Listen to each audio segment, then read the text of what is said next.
Hi there, it's Derek Fredrickson here from clientattraction.com and the Client Attraction Business School, where our students learn exactly how to get more clients, make more money, and multiply their business. And in my last video strategy for you, I shared a model, the client attraction model for creating an email newsletter, otherwise known as an e-zine, with all the different content pieces and what to include and how to do it. And I showed you basically how to get started with your email newsletter, no matter whether you have an email newsletter already and what to include in it, or you're looking to create one and really model what works, which I think is that client attraction model.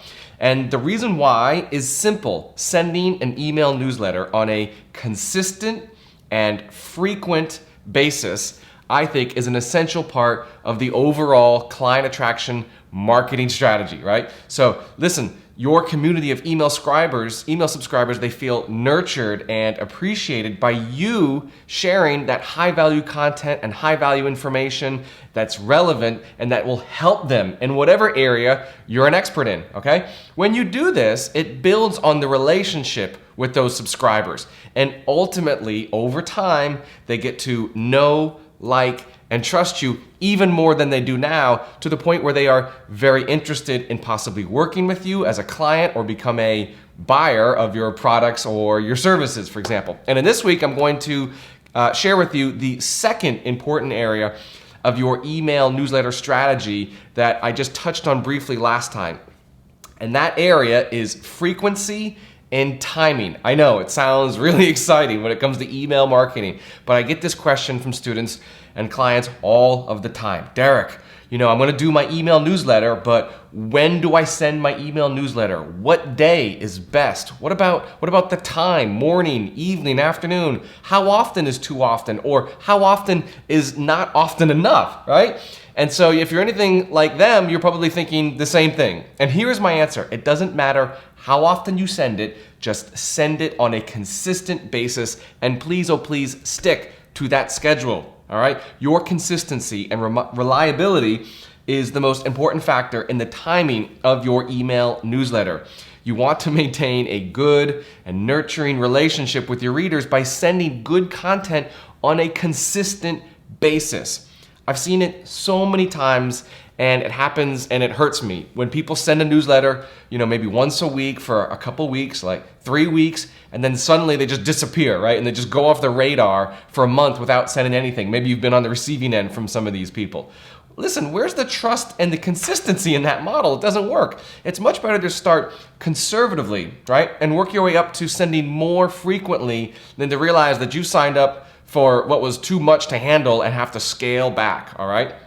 So when people ask me that question, I always answer and I say, listen, I recommend starting off by sending your email newsletter once a month, right? That seems comfortable. And once you feel comfortable with that and it runs almost like a system, you can amp it up to a bi-weekly, right? Once every other week newsletter or schedule. Or maybe even go weekly if it feels comfortable for you. But stop there. I don't recommend you send a newsletter frequently more than once a week, okay? And as far as the timing goes, what days and what times are best for sending email? Well, this is a huge topic in and of itself. And it depends somewhat on your industry. Some studies show that open rates are, for example, really low on Mondays. And I think this makes sense, right? When you get in the office after a nice, relaxing weekend, the first thing you probably do, if you're like me and most other people, is you check your email, and your inbox is full from being away from the office for 2 days. So you immediately begin deleting and moving what isn't important so you can start to clear it out and get some clarity in your inbox before you start the work week. And I think that you'll agree that you don't want your email newsletter in there on that Monday morning trying to compete with all of that, right?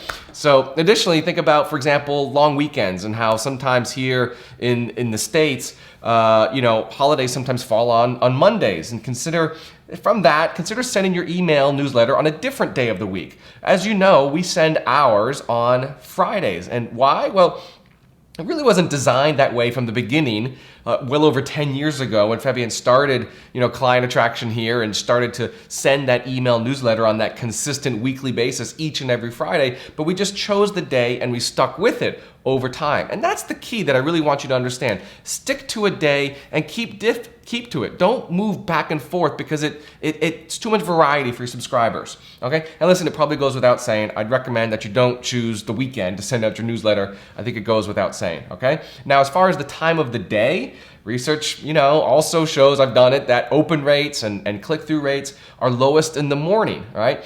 And in many industries, open rates are highest around, midday, around that 12 o'clock noon period, or in the post-work hours of, 5 to 7 p.m. So the point of this is to consider time zones and lifestyle habits of your readers. For example, if your readers are parents, a weeknight at 6 p.m. when they're busy with the kids is probably not a good time to send out your newsletter.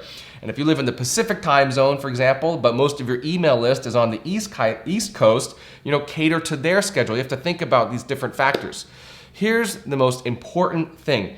You have to test what works for your audience, okay? And the way that you can do that, find out if your email marketing service, the tool that you use to send your email newsletter, offers a tool to help you measure what's known as your open rate, how many people are opening your emails. Most of the providers do, and you can use that as a tool. So that brings me to your client attraction assignment as it relates to this second part of the email newsletter video. Take a look at your open rates for your emails that you've sent out at different times. Do some analysis, do some fact finding.